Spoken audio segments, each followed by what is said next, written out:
हमें हमारी एकता को ही देश की ढाल बनाना है। हमें याद रखना है, अगर हम बटेंगे तो बांटने वाले महफिल सजाएंगे।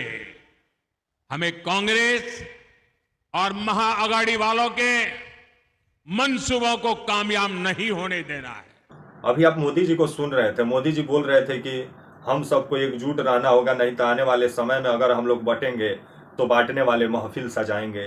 तो वहीं महाराष्ट्र से जमकर कांग्रेस पर, उद्धव ठाकरे पर और शरद पवार पर निशाना साधे मोदी जी। तो वहीं मोदी जी क्या बोले ये भी वीडियो में दिखाएंगे। तो वहीं आजकल एकजुटता की बात आरएसएस प्रमुख मोहन भागवत भी कर रहे हैं, बीजेपी भी कर रही है।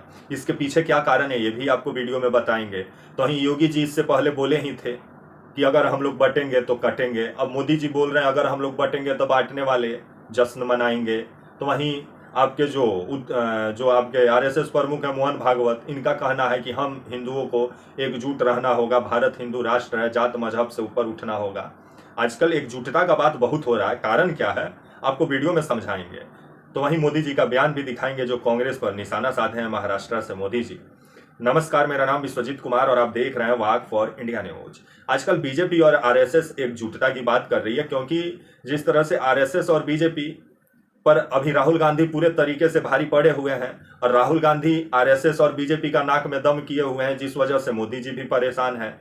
और महाराष्ट्र पहुंचे हुए थे मोदी जी और महाराष्ट्र में 5 अक्टूबर को 32,000 करोड़ रुपया से भी अधिक का विकास परियोजनाओं का उद्घाटन किए मोदी जी।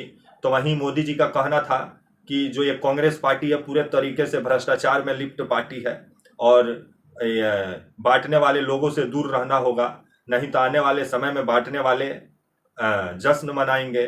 मोदी जी जिस तरह से कांग्रेस को भ्रष्टाचार में लिप्त बोल रहे थे, लेकिन इनके पार्टी में जो भ्रष्टाचारी हैं उस पर मोदी जी कुछ नहीं बोले। तो वहीं मोदी जी जमकर कांग्रेस पर निशाना साधे और मोदी जी के हिसाब से तो कांग्रेस को भारत छोड़ देना चाहिए, क्योंकि जिस तरह से कांग्रेस पर निशाना मोदी जी साधते हैं, ऐसा लगता है कि कांग्रेस भारत के लिए कुछ किया ही नहीं है। जो किए हैं मोदी जी ही तो किए हैं। आइए पहले मोदी जी का कांग्रेस पर जो निशाना महाराष्ट्र से साधे हैं 5 अक्टूबर को, अभी विधानसभा चुनाव का तारीखों का ऐलान नहीं हुआ है, लेकिन उससे पहले महाराष्ट्र में पूरा राजनीतिक माहौल बना हुआ है, क्योंकि इस बार मोदी जी को भी डर सता रहा है कि महाराष्ट्र में बीजेपी का खेला खराब हो सकता है, क्योंकि लोकसभा में ऑलरेडी खेला खराब हो चुका है महाराष्ट्र में। तो वहीं पहले मोदी जी का बयान सुनिए। मोदी जी कांग्रेस को अर्बन नक्सल से लेके भ्रष्टाचार में लिप्त पार्टी से लेके बांटने वाला पार्टी तक जिस तरह से मोदी जी घोषित किए हुए हैं कांग्रेस को, और कांग्रेस को जिस तरह से मोदी जी के हिसाब से तो कांग्रेस पार्टी रहना ही नहीं चाहिए, क्योंकि कांग्रेस पार्टी भारत के लिए बहुत बड़ा समस्या है मोदी जी के हिसाब से। पहले आप मोदी जी का भाषण सुनिए, उसके बाद से आगे बात करेंगे। साथियों, कांग्रेस भारत की सबसे बेईमान और भ्रष्ट पार्टी है।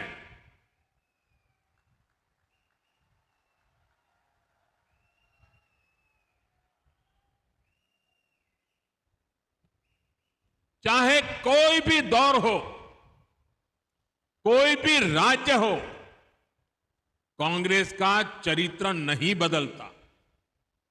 आप पिछले एक हफ्ते का हाल देख लीजिए। कांग्रेस के एक सीएम का जमीन घोटाले में नाम सामने आया है। उनके एक मंत्री महिलाओं को गालियां दे रहे हैं, उन्हें अपमानित कर रहे हैं। हरियाणा में कांग्रेस नेता ड्रग्स के साथ पकड़े गए हैं। कांग्रेस चुनाव में बड़े बड़े वादे करती है, लेकिन सरकार बनने पर ये जनता के शोषण के नए नए तरीके खोजते हैं। आए दिन नए नए टैक्स लगाकर अपने घोटालों के लिए पैसा जुटाना, यही इनका एजेंडा होता है। हिमाचल में तो कांग्रेस सरकार ने हद ही कर दी है। हिमाचल में कांग्रेस सरकार ने एक नया टैक्स लगाया है, आप कल्पना भी नहीं कर सकते। और इन्होंने क्या नया टैक्स लगाया है? उन्होंने नया टैक्स लगाया है टॉयलेट टैक्स। एक तरफ मोदी कह रहा है टॉयलेट बनाओ, और ये कह रहे हैं हम टॉयलेट पे टैक्स लगाएंगे। यानी कांग्रेस लूट और फरेब का एक पूरा पैकेज है। वो आपकी जमीन लूटेंगे, वो युवाओं को ड्रग्स के दलदल में धकेलेंगे, वो आप पर टैक्स का बोझ ला देंगे और महिलाओं को गालियां देंगे। लूट, झूठ और कुशासन का ये पूरा पैकेज, ये कांग्रेस की पहचान है। और याद रखिए, मैंने तो अभी सिर्फ पिछले कुछ दिनों की तस्वीर आपके सामने रखी है, और वो भी पूरी नहीं, क्योंकि समय का अभाव रहता है।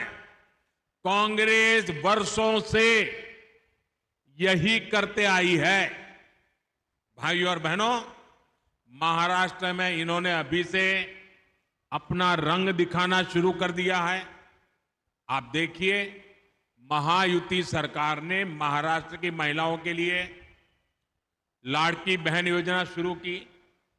इसमें बहनों को 1,500 रुपया महीना और 3 एलपीजी सिलेंडर मुफ्त मिल रहे हैं। महाआघाड़ी वाले इसे हजम नहीं कर पा रहे हैं। वो इंतजार में है कि उन्हें मौका मिले। महायुति की सरकार को अगर मौका मिला, जो मिलने वाला नहीं है, सबसे पहला काम ये शिंदे जी पर गुस्सा उतारेंगे और शिंदे जी ने जितनी योजनाएं बनाई है सब पर ताला लगा देंगे। क्या तकलीफ है।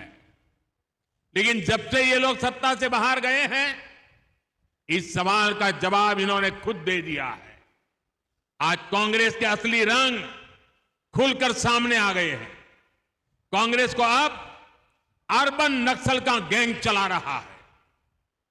पूरी दुनिया में जो लोग भारत को आगे बढ़ने से रोकना चाहते हैं, कांग्रेस अब खुलकर उनके साथ खड़ी है। इसलिए अपनी घोर असफलताओं के बावजूद कांग्रेस सरकार बनाने का सपना देख रही है। कांग्रेस जानती है कि उसका वोट बैंक तो एक रहेगा, लेकिन बाकी लोग आसानी से बढ़ जाएंगे, टुकड़े हो जाएंगे। इसलिए कांग्रेस और उसके साथियों का एक ही मिशन है, समाज को बांटो, लोगों को बांटो और सत्ता पर कब्जा करो। इसलिए हमें अतीत से सबक लेना है। हमें हमारी एकता को ही देश की ढाल बनाना है। हमें याद रखना है, अगर हम बटेंगे तो बांटने वाले महफिल सजाएंगे। हमें कांग्रेस और महाआघाड़ी वालों के मंसूबों को कामयाब नहीं होने देना है। अभी आप मोदी जी को सुन रहे थे। मोदी जी किस तरह से कांग्रेस को अर्बन नक्सल बोल रहे थे कि कांग्रेस को जो शहरी नक्सल है, नक्सल का गिरोह कांग्रेस को चला रहा है, तो वहीं बांटने वाले लोगों से हम लोग को सावधान रहना होगा। और अगर हम लोग बट जाएंगे तो आने वाले समय में बांटने वाले जश्न मनाएंगे। तो वहीं मोदी जी का कहना था कि कांग्रेस पार्टी पूरे तरीके से भ्रष्टाचार में लिप्त पार्टी है।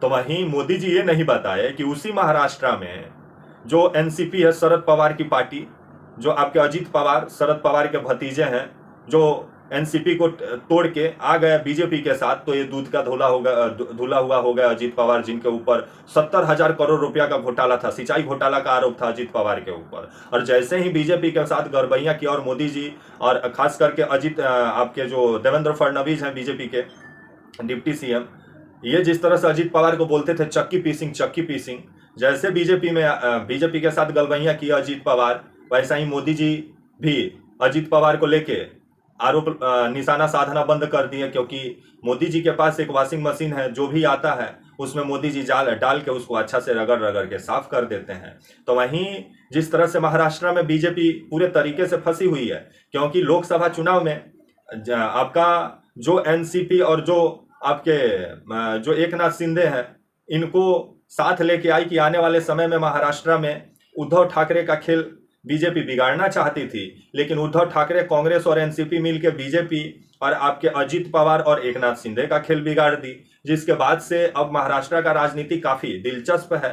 क्योंकि लोकसभा चुनाव में जिस तरह से असली शिवसेना को लेके होड़ लगा हुआ था, जिसको लेके महाराष्ट्र की जनता ये संकेत दे दी है कि असली शिवसेना के तो हकदार उद्धव ठाकरे ही हैं, जिसको लेकर के एकनाथ शिंदे का बेचैनी साफ देखने को मिल रहा है। क्योंकि एकनाथ शिंदे समझ रहे हैं अगर महाराष्ट्र में चुनाव वो हार जाते हैं तो उनका राजनीतिक करियर पर संकट खड़ा हो जाएगा। तो वहीं अभी मोदी जी जिस तरह से महाराष्ट्र में तोड़फोड़ का राजनीति किए, उसको लेकर के भी बीजेपी डरी हुई है। क्योंकि जो महाराष्ट्र का लोग हैं उनमें यह नाराजगी है कि जिस तरह से बीजेपी उद्धव ठाकरे की पार्टी को तोड़ी, उसके बाद से शरद पवार की पार्टी को तोड़ी, जिसको लेकर के नाराजगी है। क्योंकि तोड़ फोड़ के सरकार बनाई महाराष्ट्र में। 1-2 महीना में चुनाव भी होने जा रहा है महाराष्ट्र में, अभी तारीखों का ऐलान नहीं हुआ है, लेकिन उससे पहले बीजेपी को यह डर सता रहा है। तो वहीं सीट बंटवारे को लेकर के भी अभी सहमति नहीं बन पाया अजीत पवार और एकनाथ शिंदे और आपके जो बीजेपी है उसके बीच में, जिसको लेकर के अभी मोदी जी को ये डर सता रहा है कि जो तोड़फोड़ का राजनीति मोदी जी किए हैं महाराष्ट्र में, वो आने वाले समय में मोदी जी को कहीं महाराष्ट्र में नुकसान ना पहुंचा दे। ऑलरेडी लोकसभा चुनाव में बीजेपी को नुकसान झेलना पड़ा है महाराष्ट्र में, जिसको लेकर के अभी कांग्रेस पर निशाना साधने में मोदी जी लगे हुए हैं। और मोदी जी कांग्रेस को भ्रष्टाचार में लिप्त पार्टी बता रहे हैं, लेकिन जो भ्रष्टाचारियों के साथ महाराष्ट्र में मोदी जी गलबैया किए हुए हैं उस पर मोदी जी कुछ नहीं बोलते हैं, उस पर भी मोदी जी को बोलना चाहिए था। तो वहीं अभी महाराष्ट्र का राजनीति आने वाले समय में काफी दिलचस्प होने वाला है देखा जाए। और ज्यादा चांस इस बार इंडिया गठबंधन जो है आपका अजीत, आपके जो शरद पवार हैं, जो एक आपके उद्धव ठाकरे हैं, जो कांग्रेस है, ये तीनों का चांस ज्यादा नजर आ रहा है कि ये तीनों मिलकर महाराष्ट्र में आने वाले समय में सरकार बनाएंगे। और बीजेपी को हार का डर सता रहा है, जिसको लेके अब बीजेपी जिस तरह से हिंदू का राजनीति करने पर उतर गई है महाराष्ट्र में, और हिंदुओं को एकजुट रहने का सभी सलाह दे रहे हैं। क्योंकि जो आरएसएस का हेडक्वार्टर है वो आपका महाराष्ट्र में ही है, नागपुर में। और नागपुर में जिस तरह से आरएसएस प्रमुख मोहन भागवत का जिस तरह से बयान आता है कि हम हिंदुओं को एकजुट रहना होगा, जात मजहब से ऊपर रहना होगा, तो जिसके बाद से ये साफ संकेत मिल रहा है कि जम्मू कश्मीर और हरियाणा में बीजेपी का खेला बिगड़ा हुआ है, जिसको लेकर के जो बीजेपी हिंदुओं का राजनीति करती है उसको लेकर के अभी बीजेपी हिंदुओं को एकजुट करने का बात कर रही है कि जो बीजेपी का वोट बैंक है उसमें कहीं जाति वाला घुसपैठ ना पड़ जाए। अगर जाति वाला घुसपैठ पड़ जाएगा तो बीजेपी का खेल बिगड़ जाएगा। और राहुल गांधी जातीय जनगणना का राग आलाप के बीजेपी का खेल ऑलरेडी बिगाड़े हुए हैं। क्योंकि अगर हिंदू जात में अगर बट जाते हैं तो बीजेपी का जो हिंदुत्व का राजनीति है उसको बहुत बड़ा झटका लगेगा। और इससे पहले योगी जी बोले ही थे यूपी में कि हम हिंदुओं को एकजुट रहना होगा, अगर हम लोग बटेंगे तो कटेंगे।